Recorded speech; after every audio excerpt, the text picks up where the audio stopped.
ఇట్లా 2 వేళ్ళని ఇట్లా చేతితో పట్టుకొని తల్లి వేరు కన్నా కిందకి వేళ్ళు ఉండేటట్టుగా ఉండి ఆ పీకెలో ఇట్లా ఏళ్ళు పెట్టి ఇంకొక చేతితో మట్టిని దగ్గరికి లాక్కొని తర్వాత ఈ ఏళ్లను పైకి తీసేసి తర్వాత ఆ మట్టిని అదుముకోవాలి. కులుడు అనేది ఒక పెద్ద సమస్య. వేరుకులుడు అనే సమస్యని అధిగమించటం కోసం మా యొక్క ఎక్స్పెరిమెంట్స్ లో, రవి హైబ్రిడ్ సీడ్స్ యొక్క ఎక్స్పెరిమెంట్స్ లో మేము చాలా సంవత్సరాల నుంచి సక్సెస్ అయ్యే విధానము, ఫాలో అయ్యే విధానం ఏంటి అంటే, వైరస్ రాకుండా మంచి విత్తనాన్ని ఎన్నుకోండి, తర్వాత నారు పోసేటటువంటి ప్లేస్ ఆరోగ్యంగా ఉండేటట్లుగా చూసుకోండి, దాంట్లో మంచి పోషకాలు ఉండేటట్లుగా చూసుకోండి, పశువుల ఎరువు వేసుకోండి, ఎత్తుమళ్ళు చేసుకోండి, లోతుమళ్ళు చేసుకోకండి ఎట్టి పరిస్థితుల్లో. తర్వాత చుట్టుపక్కల ఏరియాల్లో ఎక్కడా కూడా కలుపు మొక్కలు లేకుండా చూసుకోండి. తర్వాత బావి పక్కన, బోర్ల పక్కన పోసేటప్పుడు ఆ మట్టిని నార్మల్ ప్లేస్లో దాని మీద పోయకుండా చూసుకోండి. తర్వాత పక్కన ఇంకా వేరే ఎండాకాలం వేసినటువంటి బెండ తోట కానీ, వంగ తోట కానీ, లేకపోతే అంతకుముందు వేసినటువంటి పత్తి చేను కానీ ఆ నారు పోసేటటువంటి ప్లేస్లో లేకుండా చూసుకోండి, అక్కడే నారు పోసుకోండి.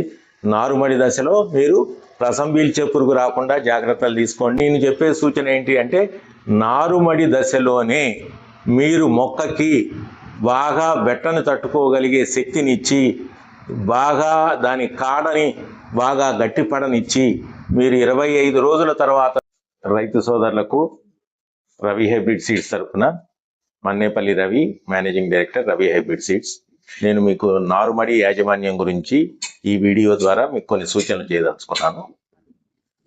నారుమడి పెంచి నాటేసేటటువంటి పంటలైనటువంటి ముఖ్యంగా మిర్చి, క్యాప్సికము, వంగ, టమాటా, క్యాబేజీ, క్యాలీఫ్లవర్ ఇటువంటి పంటల్ని మనం నారుమడి పెంచి తర్వాత ప్రధాన భూమిలో మనం నాటేస్తాం. ఈ నారుమడి దశలో మనం ఇది నారుమడిలో పోసుకునేటటువంటి టైము. నారుమడిలో పోసుకునేటటువంటి టైంలో మనం నారుమడి యాజమాన్యం మీద కొన్ని విషయాల్ని మనం చర్చించుకున్నట్లయితే, మీరు జనరల్గా చేసేటటువంటి కొన్ని తప్పులను, లేకపోతే తీసుకోవాల్సినటువంటి జాగ్రత్తలను మీకు కొన్ని చెప్పదలుచుకున్నాను నేను. మనకి ఈ రోజున మనం మిర్చి పంట తీసుకుంటే ముఖ్యంగా మనకి మిర్చిలో ముఖ్యమైన సమస్యలు 2. ఒకటి వైరస్ సమస్య, రెండోది వచ్చేసి ఎండు రోగము, విల్ట్ సమస్య. ఈ 2 సమస్యల్ని కూడా మనం నారుమడి దశ నుంచే మనం జాగ్రత్తలు తీసుకున్నట్లయితే మనకి చాలా వరకు కూడా ఈ వైరస్ నుంచి, ఎండు రోగాల నుంచి మనము సమర్థవంతంగా తట్టుకొని మనము మంచి పంట తీసుకోవడానికి అవకాశం ఉంటుంది. కాబట్టి ఏమి జాగ్రత్తలు తీసుకోవాలి అనే దాని మీద ఈరోజు చర్చించుకుందాం. మనం ముందు మంచి పంట రావాలి అంటే మంచి విత్తనాన్ని ఎన్నుకోండి. అంటే ముందు విత్తనంలోనే సహజంగానే వైరస్ల్ని తట్టుకోగలిగేటటువంటి సామర్థ్యం ఉండాలి. కాబట్టి మంచి పంట రావటం కోసం మీరు ముందు మంచి విత్తనాన్ని ఎన్నుకోండి. రెండోది, భూసార పరీక్షలు తప్పనిసరిగా విధిగా భూసార పరీక్షలు చేయించుకోండి. భూసార పరీక్ష చేయించుకొని భూసార పరీక్ష కార్డుగిన మాకు మీరు ఈ వాట్సాప్ గ్రూప్లో షేర్ చేసినట్లయితే మీకు ఆ భూసార పరీక్షను అనుసరించి మీకు ఏ మందులు ఏ మోతాదులో ఎట్లా వేయాలి అనేది మీకు ఇంకో తదుపరి వీడియోలో మీకు అవన్నీ కూడా మీకు సూచనలు ఇస్తాం మేము. కాబట్టి ఈ దశలో తీసుకోవాల్సిన జాగ్రత్తలు, ముందు మంచి విత్తనాన్ని ఎన్నుకోండి. రెండోది, విధిగా భూసార పరీక్షలు చేయించుకోండి. మూడోది, పచ్చి రొట్ట ఎరువులు వేసుకోండి. పెసర, జనుము, పిల్లి పెసర, తర్వాత కొన్ని ఈ 3 పంటలు అయితేనే బెటరు. ఎందుకంటే ఇవన్నీ లెగ్యూమినస్ క్రాప్స్. అంటే గాలిలో ఉన్నటువంటి నత్రజనిని గాలి ద్వారా తీసుకొని అవి వాటికి ఉన్నటువంటి వేరు వ్యవస్థ ద్వారా భూమిలోకి నత్రజనిని వదులుతాయి. కాబట్టి సాయిల్ ఫెర్టిలిటీ అనేది పెరుగుద్ది. తర్వాత అవి భాస్వరము, పొటాషు ఇటువంటివన్నీ తీసుకొని అవి మనం భూమిలో ఎప్పుడైతే కలియదున్నుతామో ఆ కలియదున్నినప్పుడు కూడా ఇవన్నీ కూడా భూమి యొక్క సారాన్ని పెంచడానికి ఉపయోగపడతాయి. కాబట్టి తప్పనిసరిగా పచ్చిరొట్ట ఎరువుల్ని వేసుకోండి. పచ్చిరొట్ట ఎరువుల్ని వేసుకొని పిల్లి పెసర, జనుము ఇటువంటి పంటలను వేసుకొని భూమిలో కలియదున్నటం ఒకటి. భూసార పరీక్ష చేయించుకోండి. భూసార పరీక్ష కార్డుని మాకు ఈ రవి హైబ్రిడ్ సీడ్స్ వాట్సాప్ గ్రూప్లో పెట్టండి. పెడితే మీకు తర్వాత ప్రధాన భూమిలో ఎటువంటి ఎరువులు వేయాలి, ఏ ఎరువుల్ని తగ్గించాలి, ఏ ఎరువుల్ని ఏ మోతాదులో వేయాలి అనేది మీకు ఇన్ఫార్మ్ చేస్తాము. తర్వాత తప్పనిసరిగా పచ్చి రొట్ట ఎరువులు వేసుకోండి. మూడోది ఏంటంటే పచ్చిరొట్ట ఎరువులతో పాటుగా పశువుల ఎరువుని సాధ్యమైనంత వరకు వేసుకోవటానికి ప్రయత్నం చేయండి. పశువుల ఎరువును కూడా ప్రధాన భూమిలో వేసుకోవటానికి ప్రయత్నం చేయండి. ఈ ఈ ఈ జాగ్రత్తలు తీసుకోండి. ఇది కాక నారుమడి యాజమాన్యం మీద కొన్ని సూచనలు. మీరు 2 రకాలు, ఇప్పుడు నారుమడి అనేది 2 రకాలుగా చేస్తున్నారు. ఇప్పుడు కొంతమంది ఎవరికి వాళ్ళు సొంతంగా నాట్లు పోసుకుంటున్నారు. రెండోది ఏంటంటే బయట కమర్షియల్ నర్సరీల్లో కొనుక్కొని అక్కడ పోయించుకొని అక్కడ నుంచి మొక్కలు తీసుకొచ్చి నాటేసుకుంటున్నారు. ఈ 2 పద్ధతులు కూడా చాలా మంది రైతులు ఈ 2 పద్ధతుల్ని, కొంతమంది ఆ పద్ధతి, కొంతమంది ఈ పద్ధతిని పాటిస్తున్నారు. మనం ఇప్పుడు విపులంగా ఏ పద్ధతిలో ఎటువంటి జాగ్రత్తలు తీసుకోవాలి, మొదటి పద్ధతి అయితే ఏ రకమైన జాగ్రత్తలు తీసుకోవాలి, రెండో పద్ధతి అయితే ఏ రకమైన జాగ్రత్తలు తీసుకోవాలో చర్చించుకుందాం. ముందు మొదటి పద్ధతి అంటే ఎవరికి వాళ్ళు సొంతగా విత్తనాలు కొనుక్కొని బయట నారుమడి పోసుకోవటం. ఈ నారుమడి పోసేటప్పుడు ఏంటంటే తప్పనిసరిగా మనం ఎక్కడైతే నారు పోద్దాం అనుకుంటున్నామో ఆ నారు పోసేటటువంటి ఏరియాని బాగా శుభ్రంగా, కలుపు మొక్కలు లేకుండా శుభ్రంగా కలుపు మొక్కల్ని నిర్మూలించుకోండి. జాగ్రత్త నెంబర్ 1. నెంబర్ 2, దాని మీద బాగా చివికినటువంటి పశువుల ఎరువుని వాడి ఆ నారుమడి ప్లేస్ని మొత్తాన్ని కూడా బాగా నారుమడి ప్లేస్లో వేసుకొని దాన్ని బాగా తిరగేసుకోండి. మూడోది, చాలా వరకు కూడా నారుమళ్ళు ఎక్కడ పోస్తారు? పోసేది బావుల పక్కన, బోర్ల పక్కన పోస్తారు. బావుల పక్కన, బోర్ల పక్కన పోసేటప్పుడు జనరల్గా రైతు వారీగా ఏం తప్పులు చేయడానికి అవకాశం ఉంటుందంటే పూడిక తీయించుకుంటారు. నిరుడో ముందటేడో, అంతకుముందు సంవత్సరమో 2 సంవత్సరాల క్రితమో 3 సంవత్సరాల క్రితమో పూడిక తీసుకుంటారు. లేకపోతే బోరు వేసినప్పుడు బోరులో నుంచి వచ్చేటటువంటి మట్టి కుప్పంతా బోరు పక్కన ఉంటుంది. దాన్ని ఏం చేస్తారు? రైతు వారీగా అక్కడ మట్టి కుప్ప ఎందుకు అనవసరంగా అని అనుకొని దాన్ని చేలో దాన్ని స్ప్రెడ్ చేయడానికి చూస్తారు. ఎప్పుడైనా సరే భూమి పై పొరలో ఒక 1/2 మీటరు లోపే, 1 అడుగు నుంచి 1.5 లోపు భూమి మాత్రమే పంటలు పండటానికి అనుకూలంగా ఉంటుంది. లోపట ఉన్నటువంటి మట్టి సారవంతంగా ఉండదు. కాబట్టి ఎప్పుడైనా సరే బావుల పక్కన నార్లు పోసేటప్పుడు బావిలో నుంచి పూడిక తీసినప్పుడు ఆ పూడికని మీరు ఎక్కడన్నా చేలో మాత్రం పోయకండి. ఎక్కడన్నా దూరంగా పోసుకోండి తప్ప మన చేలో అక్కడ కుప్ప ఉంది కదా, కుప్పని మనం అక్కడే నేర్పుదాము, అక్కడే చేలోనే నేర్పుదాము అనేటటువంటి ఇది పెట్టుకోకండి. దాంట్లో చాలా న్యూట్రియంట్ డెఫిషియన్సీస్ ఉంటాయి. అంటే సూక్ష్మ పోషక పదార్థాల లోపాలు, కొన్ని రకాల పోషక పదార్థాల లోపాలు చాలా ఎక్కువ ఉంటాయి. కాబట్టి అది ఎట్టి పరిస్థితుల్లోనూ కూడా చేలో మీరు స్ప్రెడ్ చేసుకోకండి. అది బయటకి ఎక్కడికన్నా ఏదన్నా మీ ఇళ్లలో బురద కాకుండానో లేకపోతే గట్ల మీదో ఎక్కడో పోసుకోండి తప్ప మీ చేలో మాత్రం స్ప్రెడ్ చేయకండి. బోర్లలో నుంచి బోర్లు వేసి బోరు పక్కన నారు పోసుకునే వాళ్ళు కూడా బోర్లో నుంచి ఎప్పుడన్నా క్లీనింగ్ చేసినప్పుడు, కొత్తగా బోర్ వేసినప్పుడు దాంట్లో వచ్చినటువంటి మట్టినంతా కూడా దగ్గరలోనే ఊరికే స్ప్రెడ్ చేయటం అది చేయకండి. అది కూడా దూరంగా ఎక్కడన్నా మట్టిని దూరంగా ఎక్కడన్నా పోసుకోండి. తర్వాత మీరు ఎక్కడైతే నారు పోద్దాం అనుకుంటున్నారో అది కొద్దిగా ఎత్తు ప్రదేశంలో చూసి పోసుకోండి. నారు ఎట్టి పరిస్థితుల్లో కూడా పల్లం ప్లేస్లో చూసి పోసుకోకండి, ఎత్తు ప్లేస్లో చూసి పోసుకోండి. ఆ ఎత్తు ప్లేస్లో పశువుల ఎరువు వేసుకొని పశువుల ఎరువుని తిరగేసి బాగా చివికిన పశువుల ఎరువుని పోసుకొని ఆ పశువుల ఎరువుని దాంట్లో బాగా తిరగేసుకొని ఎత్తుమళ్ళు చేసుకొని ఎత్తుమళ్ళల్లో మాత్రమే నారు పోయాలి. అంటే నారు చాలా మంది ఏం చేస్తారంటే కట్టలు కట్టి లోతు మళ్ళు చేసుకొని పైన నీళ్లు పెడితే కిందకి వెళ్ళిపోయేటట్టుగా చేసుకొని దాంట్లో గింజలు చల్లుకొని ఆ విధంగా నారు పోసుకుంటారు. అట్లా పోసుకోవటం వలన ఏమైందంటే చాలా సందర్భాల్లో చూసాము, ఎప్పుడైతే అట్లా లోతు మళ్ళు చేసుకొని పోసుకున్నారో మీరు ఎప్పుడన్నా అకాల వర్షాలు పడి బాగా హెవీ రెయిన్ గిన ఏదన్నా రోజు రాత్రి పడ్డదనుకోండి, మనం మొలక ముందు పడ్డదనుకోండి, అది మనం గింజలు పెట్టిన తర్వాత పడ్డదనుకోండి, మొత్తం కట్టలన్నీ నిండిపోతాయి, మొత్తం అంతా గింజలన్నీ మురిగిపోయి మొలక శాతం బాగా తగ్గిపోవడానికి అవకాశం ఉంది. ఒక్కోసారి అస్సలు మొలవని సందర్భాలు కూడా చాలా చూసాము. కాబట్టి తప్పనిసరిగా ఎప్పుడూ కూడా ఎత్తుమళ్ళు చేసుకొని గింజల్ని చల్లుకోండి, లేకపోతే గింజల్ని నాటించుకోండి, సాళ్ళుగా పోసుకొని నీళ్లు చల్లుకునేటట్టుగానే మీరు పోయండి తప్ప మీరు ఎట్టి పరిస్థితుల్లో కూడా లోతుమళ్ళు చేసుకొని చుట్టూ కట్టలు కట్టుకొని నీరు పైన కట్టితే కిందకి వెళ్ళిపోయేటట్టుగా పని సుఖంగా అయిపోయేటట్టుగా చూసుకోకండి. దానివల్ల వేరుకుళ్ళుడు సమస్యలు కూడా చాలా ఎక్కువ రావడానికి అవకాశం ఉంటుంది. మీరు తప్పనిసరిగా ఎత్తుమళ్ళు చేసుకోండి, ఎత్తుమళ్ళు చేసుకొని మాత్రమే నారు పోసుకోవాలి. అది ఇంకో జాగ్రత్త. తర్వాత ఏంటంటే వైరస్ రాకుండా ఉండాలి. మన భూమిలో మనం ప్రధాన భూమిలో రేపు నాటేసిన తర్వాత మెయిన్ పంటకి మనకి వైరస్ రాకుండా ఉండాలంటే మనం ఇందాక చెప్పుకున్నట్లుగా మంచి విత్తనాన్ని ఎన్నుకోవటం ఒకటి. తర్వాత అది కాక రెండోది ఏంటంటే బాగా ఎత్తైన ప్లేస్లో నారు పోసుకోవటము, తర్వాత మన బాయి పూరిక మట్టి కానీ బోర్లలో వచ్చినటువంటి మట్టి కానీ ఇటువంటిది ఏమీ లేకుండా చూసుకోవటము, చివికిన పశువులు ఎరువు వేసుకొని దాన్ని బాగా ఒకసారి కలియదున్నుకోవటము, తర్వాత ఎత్తుమళ్ళు చేసుకొని దాని మీద నారు పోసుకోవాలని చెప్పాను కదా. తర్వాత ఏంటంటే వైరస్ని హోస్ట్ ప్లాంట్స్, అతిథి మొక్కలు అంటారు. అంటే మనం ఎక్కడైతే నారు పోస్తున్నామో ఆ నారు పోసేటటువంటి ప్లేసులో పిచ్చి మొక్కలు కాకుండా మన చుట్టుపక్కల ఒక 100 మీటర్లు 200 మీటర్ల పైన కూడా ఎక్కడా కూడా కలుపు మొక్కలు లేకుండా చూసుకోండి. అంటే మనం మిర్చి తోటల దగ్గరే కదా మనం నారు పోసుకునేది.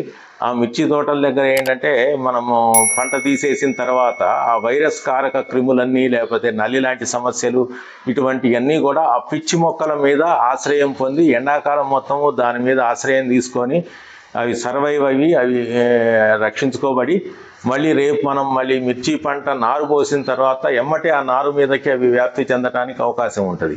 కాబట్టి ఒక 100 నుంచి 200 మీటర్ల దూరం వరకు కూడా నారు పోసేటటువంటి ప్లేస్లో మనది కాకపోయినా పక్కన వాళ్ళ చేయాలి గట్లున్నా సరే వాటి మీద కూడా కలుపు మట్టి లాంటి కలుపు మందు లాంటిది కొట్టుకోవటం కానీ లేకపోతే భౌతిక పద్ధతుల ద్వారా కలుపుని నిర్మూలించుకోవటం కూడా చాలా ముఖ్యమైనటువంటి విషయం.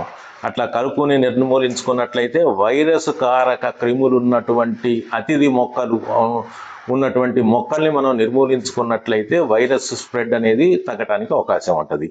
తర్వాత మీకు బాగా అనుభవం ఉంది, చాలా సంవత్సరాల నుంచి నారు పెంచుతున్నారు. కానీ ఇట్లా మన చుట్టుపక్కల చాలా దగ్గర కొంత దూరం ఒక 200 మీటర్ల వరకు కూడా కలుపు మొక్కలని నిర్మూలించుకోవటం అనేది చాలా ముఖ్యమైనటువంటి పద్ధతి. తర్వాత ఇంకొక ముఖ్యమైనటువంటి పద్ధతి ఏంటి అంటే నారు కుళ్ళుడు అనేది ఒక ప్రధానమైన సమస్య నారుమడిలో.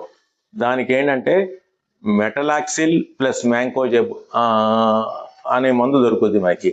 ఆ మెటలాక్సిల్ ప్లస్ మ్యాంకోజెబ్ కానీ కాపర్ ఆక్సీ క్లోరైడ్ కానీ, మెటలాక్సిల్ ప్లస్ మ్యాంకోజెబ్ అయితేనేమో ఒక 20 గ్రాములు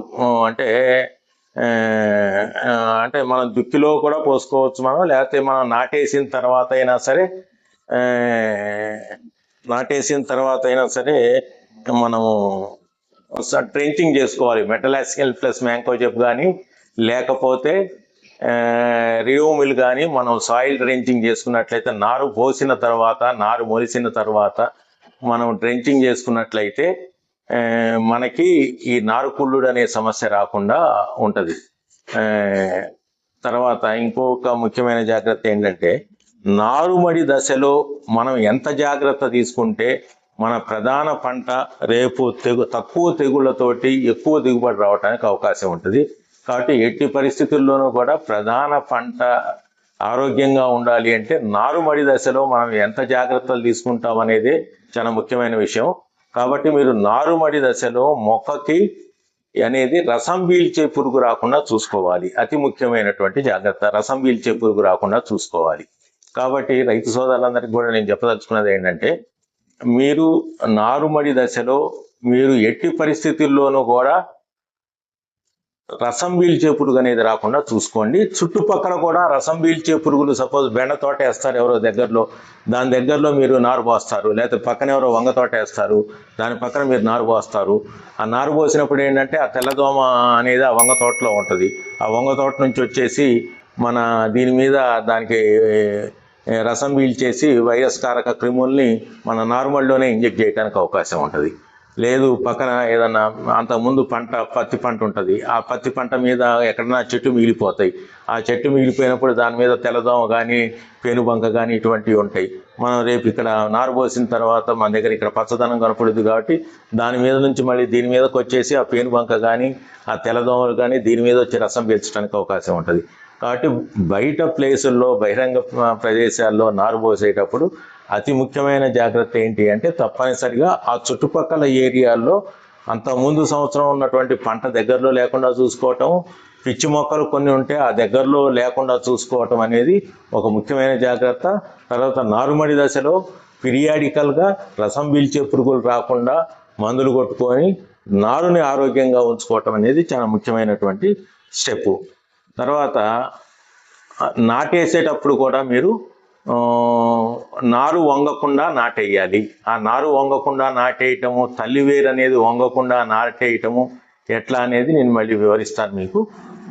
కానీ ఒకసారి కాపర్ ఆక్సీ క్లోరైడ్ ఒకసారి సాయిల్ డ్రింకింగ్ చేసుకోండి, అంటే భూమి తడిసేటట్లుగా కొట్టండి. చాలా మంది ఏం తప్పులు చేస్తారు అంటే మెటలాక్సిల్ ప్లస్ మ్యాంకోజెబ్ వాడతారు. రిడో అంటే పాపులర్ బ్రాండ్ రిడోమిల్ దాంట్లో, లేదా కాపర్ ఆక్సీ క్లోరైడ్ వాడతారు. ఎట్లా దాన్ని ఏం చేస్తున్నారు వీళ్ళు? ఈ నారుకుళ్ళుడు అనేది ఎక్కడి నుంచి వస్తుంది? భూమిలో నుంచి వస్తుంది. అంటే అది సాయిల్ బార్న్ ఫంగస్ అది. కాబట్టి సాయిల్ బార్న్ ఫంగస్కి వీళ్ళు ఏం చేస్తారు? 5 రోజుల మొక్కకో 6 రోజుల మొక్కకో 10 రోజుల మొక్కకో పైన స్ప్రేయింగ్ చేస్తున్నారు. అది తీసుకెళ్ళి పైన స్ప్రేయింగ్ చేయకూడదు. అది ఆకు ద్వారా వచ్చేదో మొక్క ద్వారా వచ్చేదో కాదు, భూమిలో వచ్చేటటువంటి ఫంగల్ డిసీజ్ అది. కాబట్టి సాయిల్ని నాజిల్ లోపల పిన్ను తీసేసి దారగబడేటట్టుగా సాళ్ళ మధ్యలో పెట్టి మొక్క మొదలు తడిసేటట్లుగా కొట్టండి తప్ప ఆకులు తడిసేటట్లుగా కొట్టద్దు. అదొక ముఖ్యమైన జాగ్రత్త. ఏది నారుకుళ్ళుడు సమస్యని మీరు కంట్రోల్ చేసుకోవటం కోసం మీరు చేయాల్సింది సాయిల్ డ్రెంచింగ్ అంటారు దాన్ని. ఆ సాయిల్ డ్రెంచింగ్ అనేది చేసుకోవాలి తప్పనిసరిగా. ఒకసారి మెటలాక్సిల్ ప్లస్ మ్యాంకోజెబ్ తోటి, ఇంకోసారి కాపర్ ఆక్సీ క్లోరైడ్ తోటి మీరు తప్పనిసరిగా డ్రెంచింగ్ చేసుకోవాలి. వైరస్ రాకుండా మంచి విత్తనాన్ని ఎన్నుకోండి. తర్వాత నారు పోసేటటువంటి ప్లేస్ ఆరోగ్యంగా ఉండేటట్లుగా చూసుకోండి. దాంట్లో మంచి పోషకాలు ఉండేటట్లుగా చూసుకోండి. పశువుల ఎరువు వేసుకోండి. ఎత్తుమళ్ళు చేసుకోండి. లోతుమళ్ళు చేసుకోకండి ఎట్టి పరిస్థితుల్లో. తర్వాత చుట్టుపక్కల ఏరియాల్లో ఎక్కడా కూడా కలుపు మొక్కలు లేకుండా చూసుకోండి.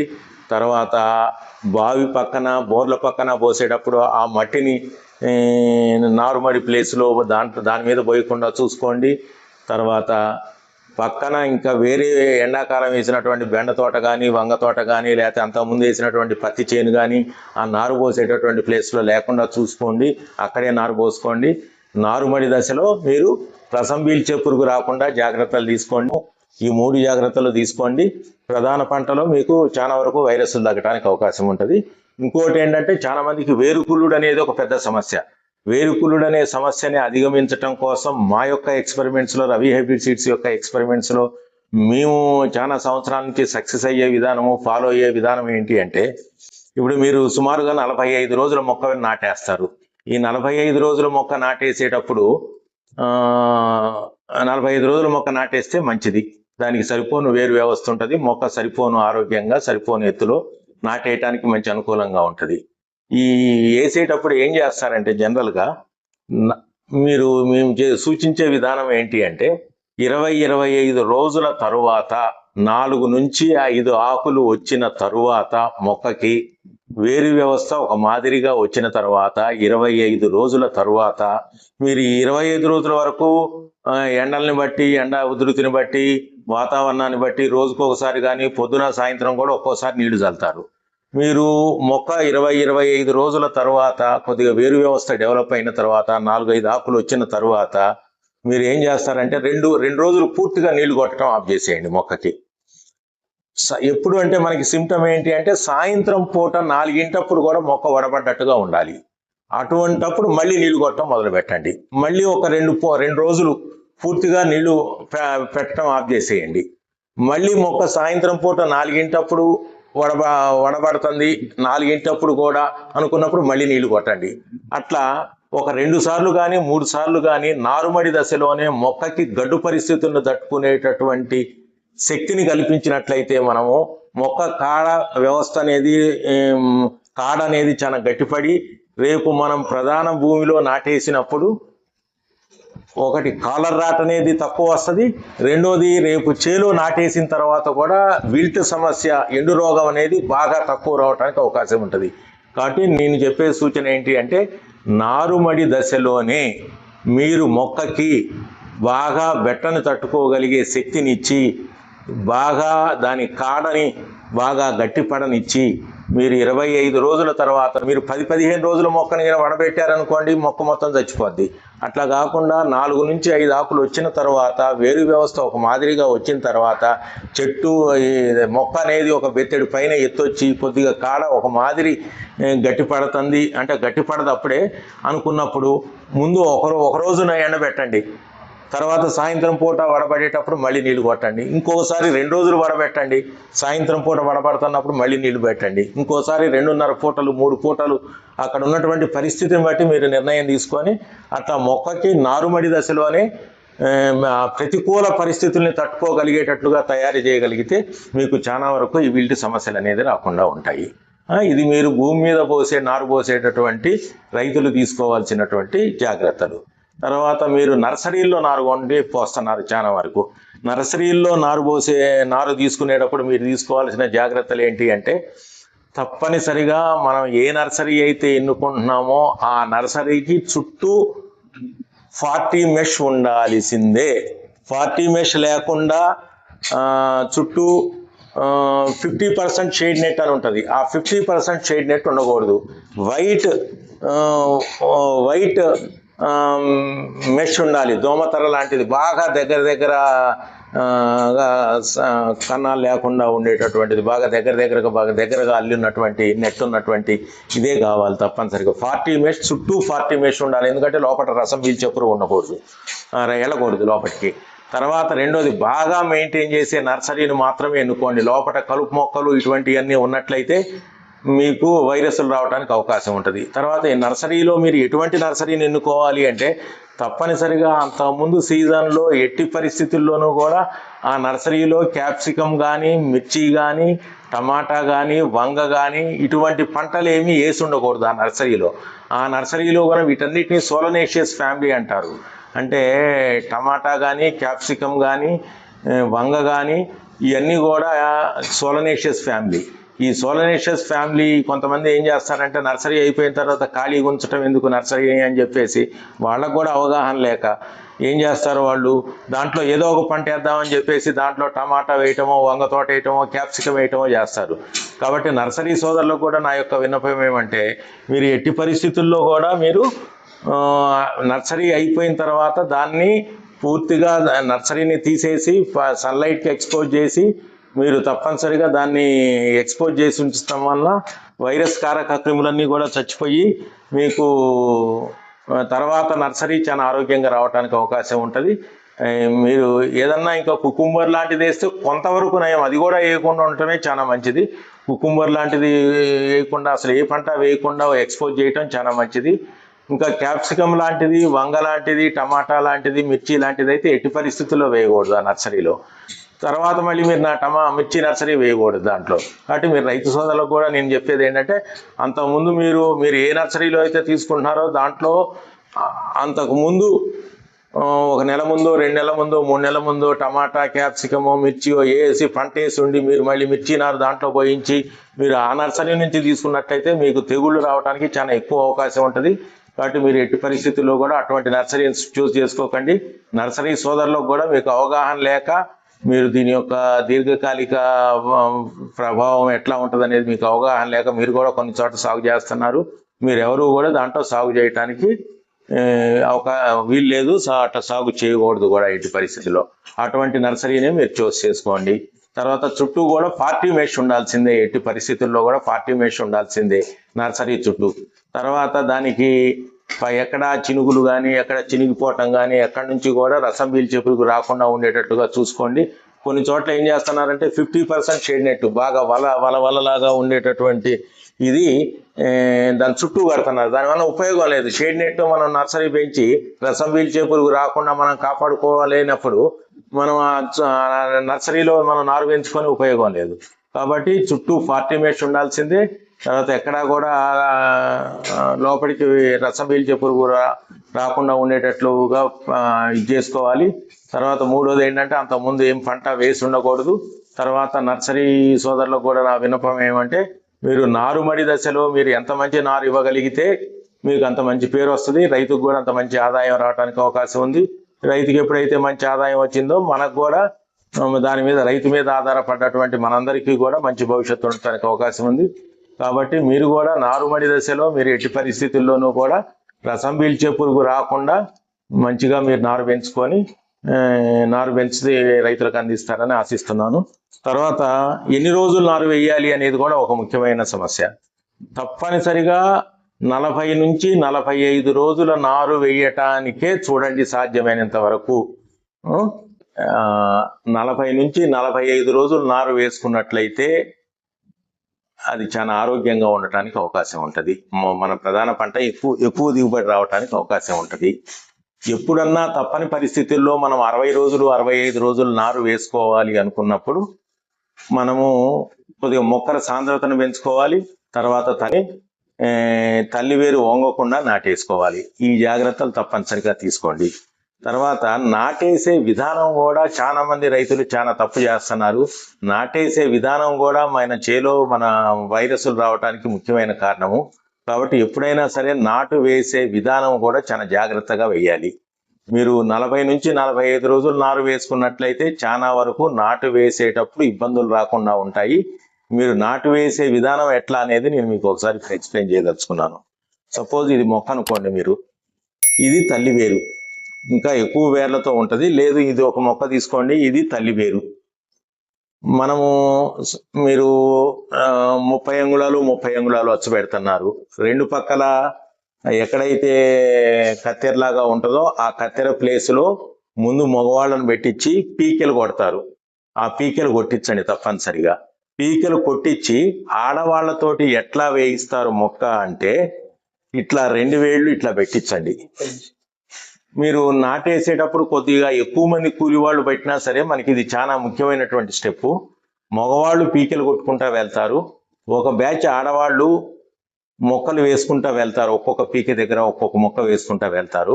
తర్వాత బ్యాచ్ నాటేసేటటువంటి బ్యాచ్ తప్పనిసరిగా ఈ రకంగా వేయించాలి. మీరు ఆ పీకెలో నీరు పోయించి 2 వేర్లు ఈ రకంగా పెట్టించి తల్లి వేరు ఇక్కడ ఉంటే తల్లి వేరు కన్నా కిందకి 2 వేళ్ళు పెట్టి, తల్లి వేరు కన్నా కిందకి 2 వేళ్ళు పెట్టి ఆ పీకి దగ్గర ఇట్లా వేళ్ళు పెట్టి ఇంకొక చేత్తో మట్టి లాక్కొని అప్పుడు ఈ చేయిని పైకి తీసి మొత్తం మట్టి అంతా దగ్గర కనుక్కొని మట్టిని అదిమితే మనకి వేరు వ్యవస్థ అనేది బాగా బలపడటానికి అవకాశం ఉంటుంది. అట్లా కాకుండా మనం కాంట్రాక్ట్కి ఇచ్చినట్లయితే వాళ్ళ కూలి వాళ్ళకి అవగాహన లేక మొక్కని ఇట్లా నాటేసుకుంటా మట్టి ఇట్లా కప్పేసుకుంటా వెళ్ళిపోతారు. ఈ రకంగా చేయటం వల్ల తల్లి వేరు అనేది వంగిపోద్ది. తల్లి వేరు అనేది వంగినప్పుడు మొక్క చాలా స్ట్రెస్కి లోనవుద్ది. ఎప్పుడైతే బాగా స్ట్రెస్కు లోనైందో, బాగా తిండిని తయారు చేసుకోలేదు, కొన్ని మొక్కలు మాత్రమే ఆ స్ట్రెస్ను తట్టుకొని నిలబడి మళ్ళీ పక్క నుంచి వేరు వ్యవస్థను డెవలప్ చేసుకుంటాయి. కొన్ని మొక్కలు ఆ స్ట్రెస్ను తట్టుకోలేక, తిండి సరిగ్గా తయారు చేసుకోలేక, ఎప్పుడైతే తిండి సరిగ్గా తయారు చేసుకోలేదో రసం పీల్చే పురుగు దాన్ని తొందరగా అటాక్ చేయడానికి అవకాశం ఉంటుంది. ఆ మొక్కలకి వైరస్ రావడానికి అవకాశం ఉంటుంది. దాని ద్వారా చేను మొత్తం కూడా స్ప్రెడ్ అవడానికి అవకాశం ఉంటుంది. కాబట్టి ఎట్టి పరిస్థితుల్లో కూడా తల్లి వేరు వంగకుండా నేను చెప్పినటువంటి విధానంలో మీరు ఎకరానికి ఒక 10 మంది కూలోళ్ళు ఎక్కువ పెట్టినా సరే మీరు ఎట్టి పరిస్థితుల్లో కూడా తల్లి వేరు వంగకుండా నేను చెప్పినటువంటి పద్ధతుల్లో పీకెలు కొట్టించండి. ఆ పీకెళ్ళు కొద్దిగా లోతుగా ఉండేటట్టు కొట్టుకోండి. తర్వాత ఒక మనిషి నారు వేసుకుంటా వెళ్ళాలి. తర్వాత ఇంకొక బ్యాచ్ వెనక ఆ మొక్కల్ని నాటేసుకుంటా రావాలి. ఆ నాటేసుకుంటా వచ్చే విధానం కూడా ఇట్లా 2 వేళ్ళని ఇట్లా చేత్తో పట్టుకొని తల్లి వేరు కన్నా కిందకి వేళ్ళు ఉండేటట్టుగా ఉండి ఆ పీకెలో ఇట్లా ఏళ్ళు పెట్టి ఇంకొక చేత్తో మట్టిని దగ్గరికి లాక్కొని తర్వాత ఈ ఏళ్లను పైకి తీసేసి తర్వాత ఆ మట్టిని అదుముకోవాలి. ఈ రకంగా చేయటం వలన మొక్క తొందరగా రికవర్ అయ్యి మళ్ళీ వేరు వ్యవస్థను బాగా డెవలప్ చేసుకోవటానికి అవకాశం ఉంటుంది. వైరస్ల నుంచి కూడా పంటని మనం కాపాడుకోవటానికి అవకాశం ఉంటుంది. ఈ రకమైన జాగ్రత్తలు తీసుకొని మీరు మన వెంకి లాంటి విత్తనాలు చాలా బహుళ ప్రాచుర్యంలో ఉన్నాయి. మీరు వాటిని మన రకాలు ప్లస్ ఏ రకమైనా సరే మీరు మిర్చి రకం మంచి రకాన్ని ఎన్నుకోండి. మీరు మంచి జాగ్రత్తలు తీసుకొని మంచి పంట పండిస్తారని ఆశిస్తూ మీకు తర్వాత వీడియోలో పూర్తిగా మీ సాయిల్ టెస్ట్ చేయించుకోండి. ఎరువుల యాజమాన్యం మీద మీకు పూర్తిగా అవగాహన కల్పిస్తాము. దాని మీద కూడా ఒక మంచి వీడియో త్వరలో మీకు రిలీజ్ చేస్తాము. నమస్కారం.